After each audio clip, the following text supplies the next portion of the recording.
Livro de Êxodo, capítulos 23 e 24. Não espalhe boatos falsos e não coopere com pessoas perversas sendo falsa testemunha. Não se deixe levar pela maioria na prática do mal. Quando o chamarem para testemunhar em um processo legal, não permita que a multidão o influencie a perverter a justiça. E não incline seu testemunho em favor de uma pessoa só porque ela é pobre. Se você deparar com o boi ou o jumento perdido do seu inimigo, leve-o de volta ao dono. Se vir o jumento de alguém que odeia cair sob o peso de sua carga, não faça de conta que não viu. Pare e ajude o dono a levantá-lo. Não negue a justiça ao pobre em um processo legal. Jamais acuse alguém falsamente. Jamais condene à morte uma pessoa inocente ou íntegra, pois eu nunca declaro inocente aquele que é culpado. Não aceite subornos, pois eles o levam a fazer vista grossa para algo que se pode ver claramente. O suborno faz até o justo distorcer a verdade. Não explore os estrangeiros. Vocês sabem o que significa viver em terra estranha, pois foram estrangeiros no Egito. Plantem e colham os produtos da terra por 6 anos, mas no 7º ano deixem que ela se renove e descanse sem cultivo. Permita que os pobres do povo colham o que crescer espontaneamente durante esse ano. Deixem o resto para servir de alimento aos animais selvagens. Façam o mesmo com os vinhedos e os olivais. Vocês têm 6 dias da semana para realizar suas tarefas habituais, mas não devem trabalhar no 7º. Desse modo, seu boi e seu jumento descansarão, e os escravos estrangeiros que vivem entre vocês recuperarão as forças. Prestem muita atenção a todas as minhas instruções. Não invoquem o nome de outros deuses, nem mesmo mencionem o nome deles. A cada ano, celebrem 3 festas em minha honra. Primeiro, celebrem a festa dos pães sem fermento. Durante 7 dias, o pão que vocês comerem será preparado sem fermento, conforme eu lhes ordenei. Celebrem essa festa anualmente no tempo determinado, no mês de Abibe, pois é o aniversário de sua partida do Egito. Ninguém deve se apresentar diante de mim de mãos vazias. Celebrem também a festa da colheita, quando me trarão os primeiros frutos de suas colheitas. Por fim, celebrem a festa da última colheita no final da safra, quando tiverem colhido todos os produtos dos seus campos. A cada ano, nessas 3 ocasiões, todos os homens de Israel devem comparecer diante do soberano, o Senhor. Não ofereçam o sangue dos meus sacrifícios com pão que contenha fermento, e não guardem até a manhã seguinte a gordura das ofertas da festa. Quando fizerem a colheita, levem à casa do Senhor seu Deus o melhor dos seus primeiros frutos. Não cozinhem o cabrito no leite da mãe dele. Vejam, eu enviei um anjo à sua frente para protegê-los ao longo da jornada e conduzi-los em segurança ao lugar que lhes preparei. Prestem muita atenção nele e obedeçam às suas instruções. Não se rebelem contra ele, pois é meu representante e não perdoará sua rebeldia. Mas se tiverem o cuidado de lhe obedecer e de seguir todas as minhas instruções, serei inimigo dos seus inimigos e farei oposição aos que se opuserem a vocês. Meu anjo irá à sua frente e os conduzirá à terra dos amorreus, hititas, ferezeus, cananeus, heveus e jebuseus, e eu destruirei todas essas nações. Não adorem seus deuses, nem os sirvam de maneira alguma, e nem sequer imitem suas práticas. Antes, destruam-nas completamente e despedacem suas colunas sagradas. Sirvam somente ao Senhor seu Deus, e eu os abençoarei com alimento e água, e os protegerei de doenças. Em sua terra nenhuma grávida sofrerá aborto, e nenhuma mulher será estéril. Eu lhes darei vida longa e plena. Enviarei pavor à sua frente e criarei pânico entre os povos cujas terras vocês invadirem. Farei todos os seus inimigos darem meia volta e fugirem. Sim, enviarei terror adiante de vocês para expulsar os heveus, os cananeus e os hititas, mas não os expulsarei num só ano, pois a terra ficaria deserta e os animais se multiplicariam e se tornariam uma ameaça para vocês. Eu os expulsarei aos poucos até que sua população tenha aumentado o suficiente para tomar posse da terra. Estabelecerei os limites do seu território desde o Mar Vermelho até o Mar Mediterrâneo e do deserto do leste até o rio Eufrates. Entregarei em suas mãos os povos que hoje vivem na terra e os expulsarei de diante de vocês. Não façam tratados com eles nem com seus deuses. Esses povos não devem habitar em sua terra, pois os fariam pecar contra mim. Se vocês servirem aos deuses deles, cairão na armadilha da idolatria. Então o Senhor disse a Moisés: Suba ao monte para encontrar-se comigo e traga Arão, Nadab, Abiú e 70 líderes de Israel. Todos devem adorar de longe. Somente Moisés está autorizado a se aproximar do Senhor. Os outros não devem chegar perto e ninguém mais do povo tem permissão de subir ao monte com ele. Moisés desceu e transmitiu ao povo todas as instruções e ordens do Senhor, e todo o povo respondeu em uma só voz: Faremos tudo o que o Senhor ordenou. Moisés anotou com exatidão todas as instruções do Senhor. Logo cedo, na manhã seguinte, levantou-se e construiu um altar ao pé do monte. Também ergueu 12 colunas, uma para cada tribo de Israel. Em seguida, enviou alguns rapazes israelitas para apresentarem ao Senhor holocaustos e touros sacrificados como ofertas de paz.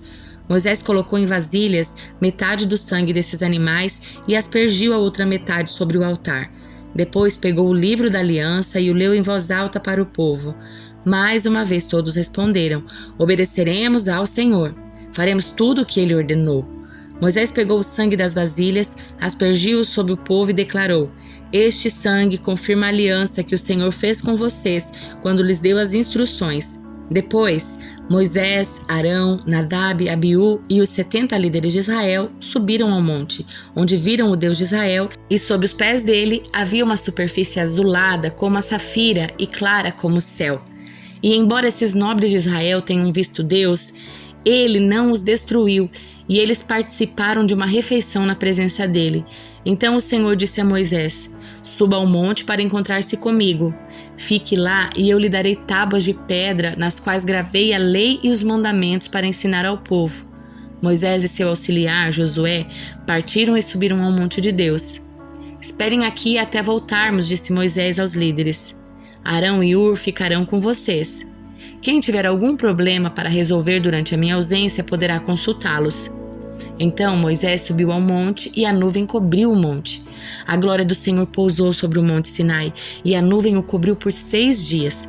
No 7º dia, o Senhor chamou Moisés de dentro da nuvem.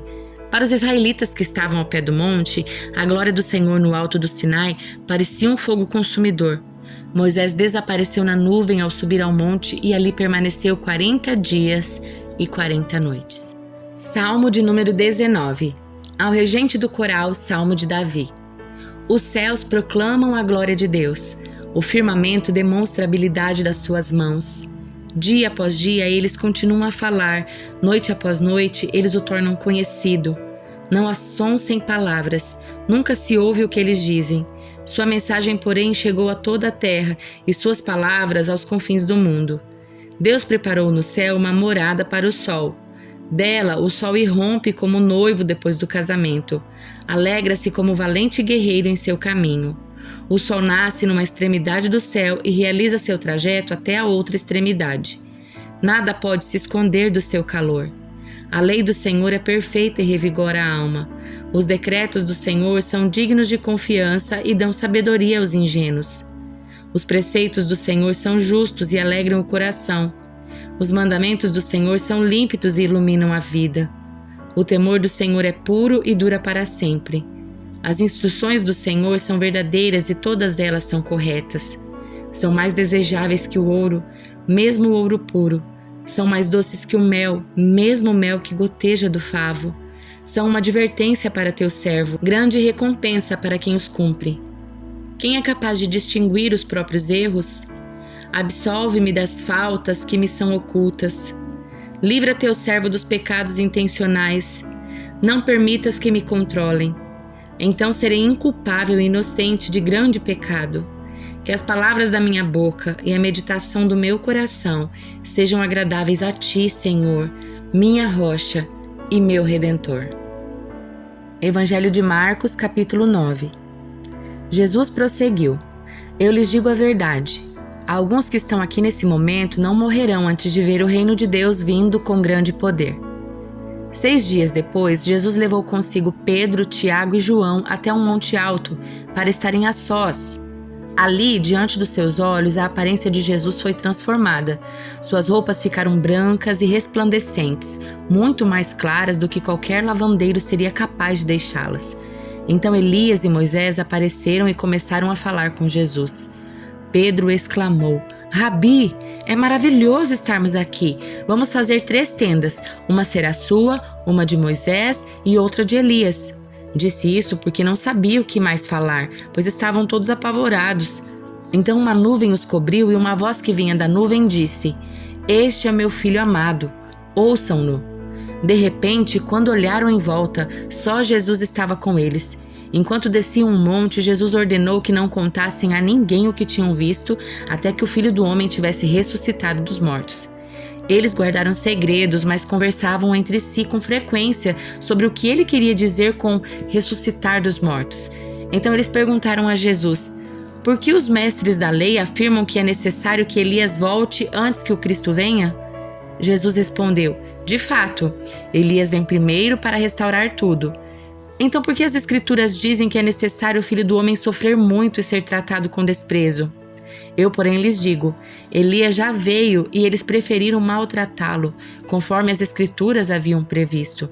Ao voltarem para junto dos outros discípulos, viram que estavam cercados por uma grande multidão e que alguns mestres da lei discutiam eles. Quando a multidão viu Jesus, ficou muito admirada e correu para cumprimentá-lo. Sobre o que discutem? Perguntou Jesus. Um dos homens na multidão respondeu: Mestre, eu lhe trouxe meu filho que está possuído por um espírito impuro que não o deixa falar. Sempre que o espírito se apodera dele, joga-o no chão e ele espuma pela boca, range os dentes e fica rígido. Pedi a seus discípulos que expulsassem o espírito impuro, mas eles não conseguiram. Jesus lhes disse: Geração incrédula, até quando estarei com vocês? Até quando terei de suportá-los? Tragam o menino para cá. Então o trouxeram. Quando o espírito impuro viu Jesus, causou uma convulsão intensa no menino e ele caiu no chão, contorcendo-se e espumando pela boca. Jesus perguntou ao pai do menino: Há quanto tempo isso acontece com ele? Desde que ele era pequeno, respondeu o pai. Muitas vezes o espírito lança no fogo ou na água e tenta matá-lo. Tenha misericórdia de nós e ajude-nos se puder. Se puder, perguntou Jesus. Tudo é possível para aquele que crê. No mesmo instante o pai respondeu: Eu creio, mas ajude-me a superar minha incredulidade. Quando Jesus viu que a multidão aumentava, repreendeu o espírito impuro, dizendo: Espírito que impede esse menino de ouvir e falar, ordeno que saia e nunca mais entre nele. O espírito gritou, causou outra convulsão intensa no menino e saiu dele. O menino parecia morto. Um murmúrio correu pela multidão. Ele morreu. Mas Jesus o tomou pela mão e o ajudou a se levantar, e ele ficou em pé. Depois, quando Jesus estava em casa com seus discípulos, eles perguntaram: Por que não conseguimos expulsar aquele espírito impuro? Jesus respondeu: Essa espécie só sai com oração. Ao deixarem aquela região, viajaram para a Galileia. Jesus não queria que ninguém soubesse que ele estava lá, pois queria ensinar a seus discípulos. Ele lhes dizia: O Filho do Homem será traído e entregue em mãos humanas. Será morto, mas 3 dias depois ressuscitará. Eles, porém, não entendiam essas coisas e tinham medo de lhe perguntar. Depois que chegaram a Cafarnaum e se acomodaram numa casa, Jesus perguntou aos seus discípulos: Sobre o que vocês discutiam no caminho? Eles não responderam, pois tinham discutido sobre qual deles era o maior. Jesus se sentou, chamou os 12 e disse: Quem quiser ser o primeiro, que se torne o último e seja servo de todos. Então colocou uma criança no meio deles, tomou-a nos braços e disse: Quem recebe uma criança pequena como essa em meu nome, recebe a mim. Quem me recebe não recebe apenas a mim, mas também ao Pai que me enviou. João disse a Jesus: Mestre, vimos alguém usar seu nome para expulsar demônios. Nós o proibimos, pois ele não era do nosso grupo. Não o proíbam, disse Jesus. Ninguém que faça milagres em meu nome falará mal de mim a seguir. Quem não é contra nós é a favor de nós. Eu lhes digo a verdade, se alguém lhes der um simples copo de água porque vocês são seguidores do Cristo, essa pessoa certamente será recompensada. Mas se alguém fizer a um desses pequeninos que confiam em mim cair em pecado, seria melhor lhe amarrarem ao pescoço uma grande pedra de moinho e ser jogado ao mar. Se sua mão o leva a pecar, corte-a fora. É melhor entrar na vida eterna com apenas uma das mãos que ser lançado no fogo inextinguível do inferno com as 2 mãos. Lá os vermes nunca morrem e o fogo nunca se apaga. Se seu pé o leva a pecar, corte-o fora. É melhor entrar na vida eterna com apenas um pé que ser lançado no inferno com os 2 pés. Lá os vermes nunca morrem e o fogo nunca se apaga.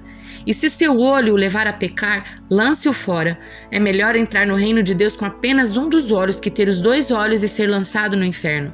Lá os vermes nunca morrem e o fogo nunca se apaga, pois cada um será provado com fogo. O sal é bom para temperar, mas se perder o sabor, como torná-lo salgado outra vez? Tenham entre vocês as qualidades do bom sal e vivam em paz uns com os outros.